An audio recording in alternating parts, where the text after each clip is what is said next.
И здравейте хора, аз съм Вики, а вие гледате Вики Entertainment. Днес ще правим палачинки и ще има и гласувания. Ако ще гласувате за сладка палачинка, тя е моята любимата, тя е с шоколад и банан. Гласувайте с палец нагоре, а с сладко-солената палачинка, която е с сирене и мармалад от ягоди, гласувайте с палец надолу. И хора, също така ще обръщаме и палачинките. Изчакайте, за да видите как се обръщат. Продуктите за днес са банан, масло, мармалад от ягоди, сирене, шоколад, брашно, мляко, ванилова захар, черпак, бъркалка, 2 яйца и сито. Имаме и купа, в която ще бъркаме. Продуктите, които трябва да сложим, са първо 2 яйца, после ваниловата захар, след това 1,5 чаша прясно мляко и 1 чаша брашно, която я изсипваме в ситото. И после бъркаме. Купата ни е розова, слагаме тук. Сега трябва яйцата да чукаме. Чук. Така. И оп. И това яйце има нещо. Карай. Сега чупим и другото яйце. Към.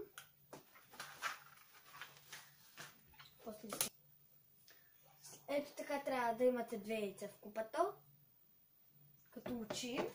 И после взимате бъркалката и почвате да бъркате.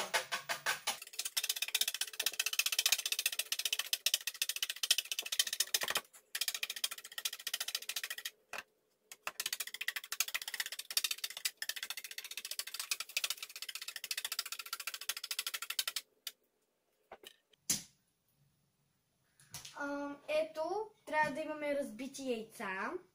Това са разбитите на яйца.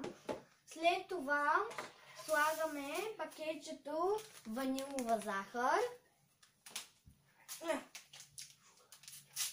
Цялото го слагате. После не нужда да го хвърляте. След това слагаме 1,5 чаша мляко. Имаме само 1 чаша. Опала, да стана.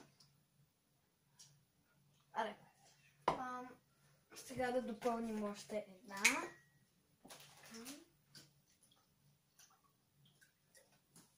Към.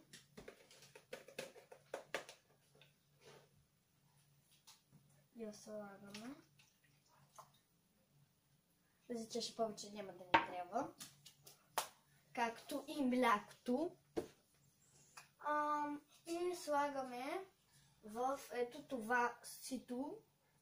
В ето това сито 1 чаша брашно на това да остане.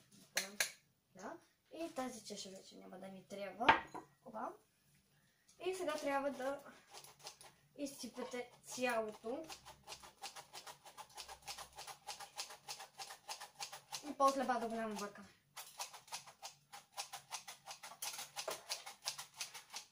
Може и така да го тръскате. То не стане. И сега почваме да бъркаме. Така, обирате брашното от страни.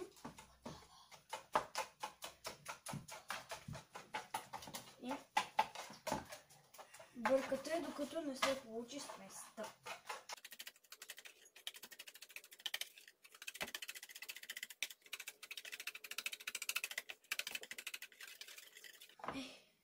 Ще се уморите, ясно е.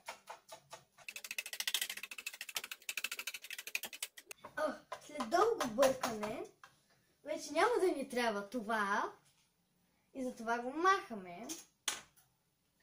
Ето така трябва да ви се получи. След това се включваме котлона И нагласяме на 9. И това. Чакаме да нагреем.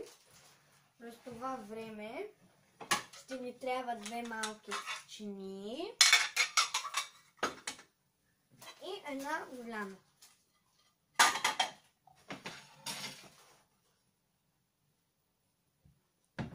Така. Сега вече ще ни трябва черпака. Трябва малко така с черпака. И хора, също така ще обръщаме и палачинките. Изчакайте, за да видите как се обръщат.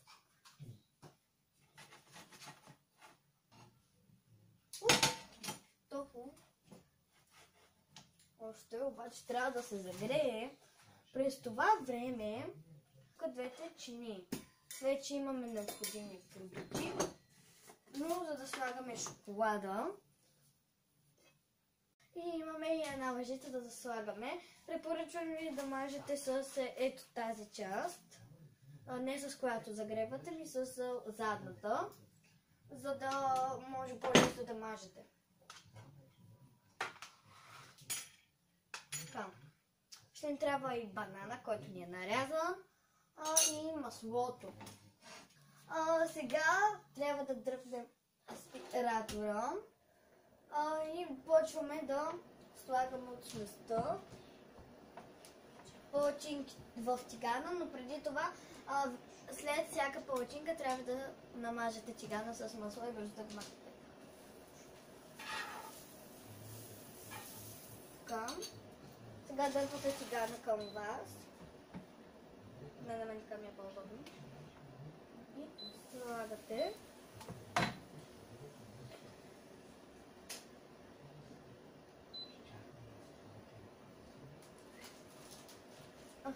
Сега обаче на мен палачинката много не стана и затова трябва още малко да сложа.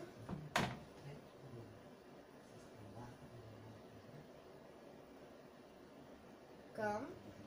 Така трябва да се получи и слагате да се пече. Но първата палачинка с какво да я направим?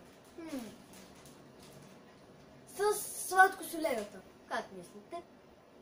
Освен това, забравих, че ще ни трябва ето тази шпатулка, за да ги обръщаме. Ой. И гласувайте за сладко-солената палачинка с палеца долу, с сирене и мармалад от ягоди, за сладката с шоколад и банана с палец нагоре. Сега е време, вече сме направили първата палачинка, сега е време за втората. Чакаме да се изпече. През това време, докато чакаме, ще направим тази. Тази ще бъде с мармалад. Не мога да отворя. Да. Имаме една лъжица. И взимаме и мажем на половината.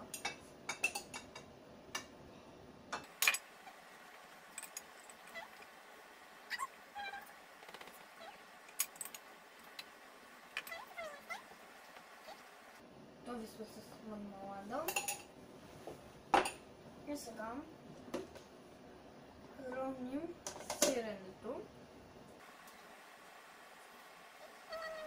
Мисля, че вече палачинката е готова за обръщане. Че трябва да се измием. Спатулата. Така. Сега е време за обръщане. Така. Слагаме и чакаме да се изпече от другата страна. В това време слагаме така тази и я навиваме. И отгоре също мажем. Така. Това е сладко-солената палачинка, която е със сирене и мармалад от ягоди. Проверяваме другата как е и я изсипваме. Така. Сега само трябва да я намажем.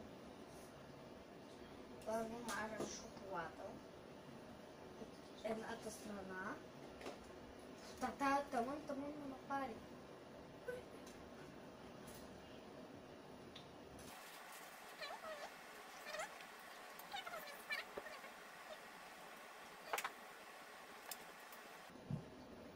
И за накрая слагаме средата бананче. Банан. О! Така. И завиваме. И я правим така. Горе я мажем с масло. И готово! Ако искате да гласувате за сладко-солената палачинка, в която е с сирене и мармелад от ягоди, гласувайте с палец надолу, за сладката палачинка, която е с шоколад и банан, гласувайте с палец нагоре. Това беше всичко от мен. Надявам се, че ви е харесало. Но преди да свърши клипа, абонирайте се, като и дзънете към банката, за да ме следите всеки ден. Чао!